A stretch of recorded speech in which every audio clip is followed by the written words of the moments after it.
This is Talk Business and Politics with Roby Brock. I'm Roby Brock. Welcome to the program. I am joined by Dan Kehl. He's the CEO with Elite Resort Casinos application in Arkansas, which I believe is called River Ridge. Yes, right. Correct. Good to see you. Thank you so much for being Thanks here. for having me. We appreciate you coming in from Iowa to be with us here. Let's talk about details of River Ridge. What are you proposing for Pope County? Well, we're proposing a $216 million investment, full-fledged casino resort with a massive pool entertainment complex with a large family pool, adult-only pool, a lazy river, 300 hotel rooms, spa, large convention center, and outdoor amphitheater. Well, I like the lazy river because that's where I can get away from my kids when we're on vacations and things like that. Tell me why Pope County? Why were you interested in coming to that area of Arkansas? What was appealing to you? What did you see in the demographic information? And I'm sure you visited before you turned in an application. Sure. Well, you know, we operate in Iowa, very rural state and small communities in Iowa, and Russellville fits right in with what we do.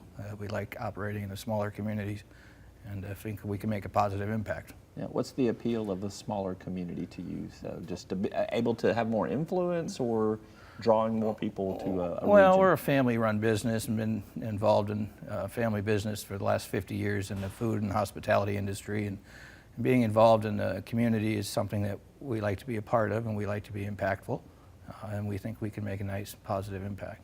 Tell me a little bit about your operations in Iowa and how does it compare to what you're proposing in Pope County? Well, what we did was we took the business model that we use in Iowa and we brought it down here to Pope County. And the way that business model works is we think it's important to have the community involved in every aspect of the casino facility.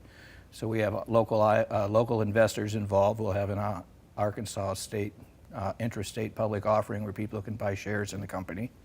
And so we'll sell up to 20% of the company to Arkansas investors.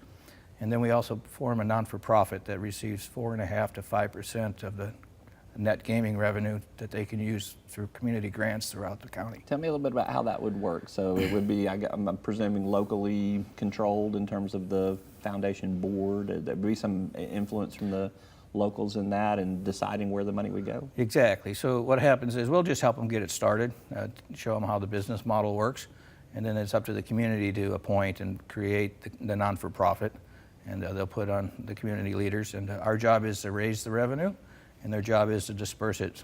As long as they follow all the federal guidelines and keep their nonprofit status, we'll continue sending them funds, and they can do as they wish. Give me a little bit of idea of how that money has been used in your similar model in Iowa. So in Lyon County, for example, Lyon County, very small county, about 20,000 people. What they do is they take 25% of that revenue and they give it to every community within the county based on the population, plus a share for the county. Then they take another 25% and they disperse it through the 3 community school districts. Mm-hmm. And then the final 50%, they take their board and they do a competitive grant process where anybody can apply for grants. And typically they ask for a matching grant type of thing, but for the most part, there's not a single fire department that hasn't got a new fire truck or a new community pool, or just about any charitable organization. You know, the needs are so great these days that this is a great funding source for them. I do not have to tell you that Pope County has been somewhat resistant to having a casino in its community. How do you overcome that public opinion? Well, like I said, I think our business model is helpful because the best way for gaming to create economic development is to spread the wealth throughout the whole community. And I think it's a matter of helping people understand the positive impact that it can have. And it takes time, and they have to spend a little time on the ground and get to know folks, understand their needs and their wants, and see if there's a way that we can find some common ground. So you'll be doing some outreach into the community. Definitely. Tell me a little bit, do you think you will plan on trying to do something in Russellville proper? Do you think you'll try to do something in Pope County generally? Well, we've got options on land. Half of the property is in Pope County and the other half is in the city limits. Okay. So, we're going to try to bridge the gap and figure out a way that we can help everybody work together for the common good of everybody. A little bit later in the month of June, regulators will meet with the Arkansas Racing Commission. They'll evaluate these proposals and potentially make some decisions. What do you expect to be next steps in the process?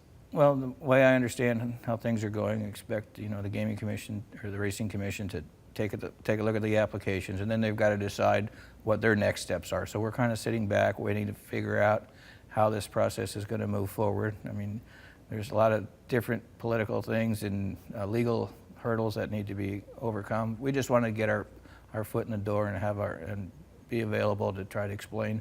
There's better ways to do gaming, and we think that by getting our foot in the door and being on the sidelines here, we'll see where it plays out. All right.